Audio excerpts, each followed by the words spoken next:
everyone, my name is Shantih Beckford. I'm a second year student at the University of Technology. This semester, I'm doing a module called Science and Technology. For our first assignment, we're required to choose a current scientific or technological topic and create a video discussing the social significance of it. In the description box is a list of references stating where I got my information from. Each reference is numbered, and throughout the video, a circle displaying a number will be shown right here so you can follow along with my references. Today, we will be talking about pot, weed, Marie, herb, Mary Jane, hemp, cannabis, gas, kush, the good stuff, or simply just marijuana. My topic is legalizing marijuana will only be detrimental to society. It is a common fact that marijuana has less harmful effects than alcohol and cigarettes. Although marijuana is not illegal to smoke, it is, however, illegal to be in your possession, depending on your location. That's a complete contradiction that I don't even understand. However, people continue to sell it through the black market, and regardless of it becoming legal or not, people will continue to smoke it and sell it no matter what the government says. Before we get into the meat of the matter though, let's take a look at the background of marijuana. Marijuana comes from the plant Cannabis sativa. It is one of the oldest naturally psychoactive substances known to humans and grows naturally in many countries. It has been grown and utilized for centuries. Around 500 BC, most ancient cultures used the plant for herbal medicine. Originally from Central Asia, the fiber was used to make clothing, paper, sails, and rope. The seeds were used as food. After some time, the marijuana plant was introduced into Africa, Europe, and eventually America. In the early 1600s, farmers in Virginia, Massachusetts, and Connecticut were required to grow weed as it was fast growing and had many uses. Cannabis was introduced to Jamaica in the 1850s to 60s by indentured servants who were imported from India during the British rule of both nations. It was banned in Jamaica under the 1913 Ganja Law, also known as the Dangerous Drugs Act 2015, and was supported by the white elites and the Council of Evangelical Churches in Jamaica.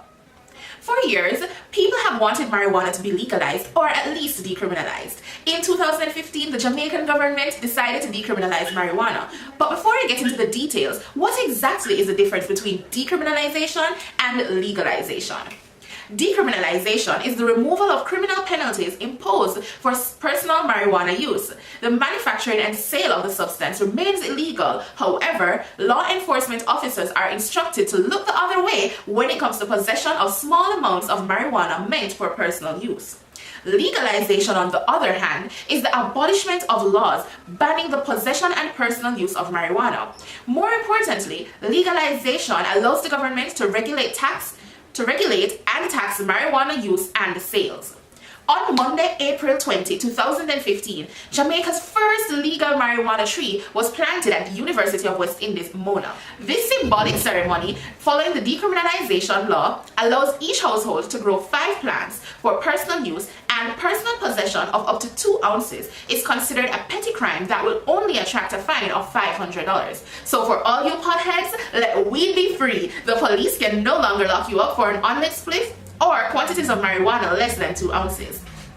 Decriminalization in Jamaica is beneficial as it not only allows our university bodies to carry out research in the cannabis industry, but it also reduces the number of persons who are arrested and imprisoned for marijuana-related cases, removes the criminal status from persons who have been arrested for such cases, allows room for police officers to focus on real crimes, and it should help boost tourism as foreigners can smoke freely without fear of being charged.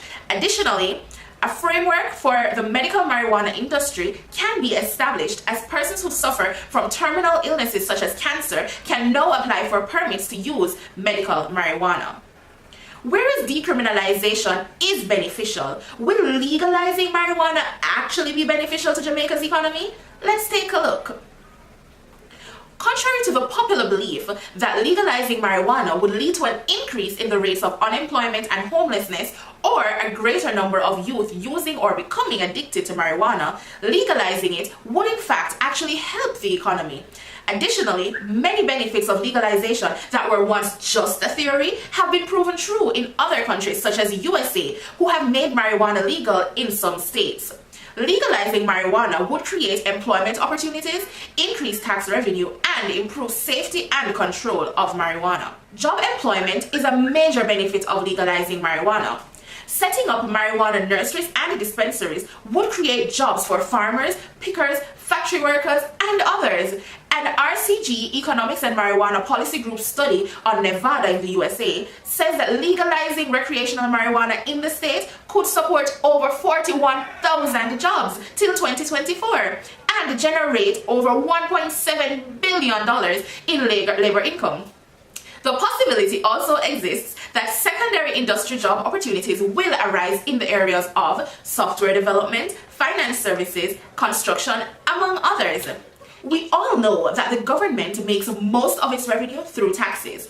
According to the document, Revenue Estimates 2018-2019 for the financial year ending 31st of March 2019, the total taxation revenue is $518,435,277,094. Legalizing marijuana provides an important advantage as it allows the government to collect taxes from the legalized drug. In the USA in 2015, the state of Colorado collected more than $135 million in taxes and fees on medical and recreational marijuana. Sales in the state totaled over $996 million. Yes, Jamaicans already pay a lot of taxes, but think about it. If the government is making even half of what that one state is making, then not only would they be able to remove tax from basic items, but also be able to pump money back into other sectors such as the education sector and the health sector. Safety and control of marijuana would be improved with legalization. When it is purchased on the streets, people do not know the conditions in which it was processed and stored before their purchase, which means that people very well could be purchasing contaminated marijuana. Legalization would mean that the Bureau of Standards will put safety standards in place that distributors would have to adhere to. This will also help in the dismantling of the black market for weed. Despite the benefits of legalization, there are some who argue that marijuana is addictive, that secondhand smoke will become a problem, and that it decreases mental health. However, marijuana is not as addictive as other drugs. Even cigarettes are more addictive. Jamaica, under the Dangerous Drugs Act, strictly prohibits smoking of ganja in a public place or within 5 meters of a public place. So, as long as that law is enforced, then concerns of secondhand smoke becoming an issue is completely irrelevant. Lastly, claims that marijuana decreases mental health is not a fact, as scientists are yet to prove that long-term use affects the brain. In fact, researchers don't even know if the drug itself triggers the problem or if cannabis users use the drug to alleviate and deal with the symptoms. All in all, legalization does in fact make sense. It cannot be detrimental to society, but rather a huge benefit. If Jamaica ensures that laws are clear, thoroughly researched, and spelled out for citizens and law enforcement officers, then Jamaica will be well on its way to a booming economy. Legalize.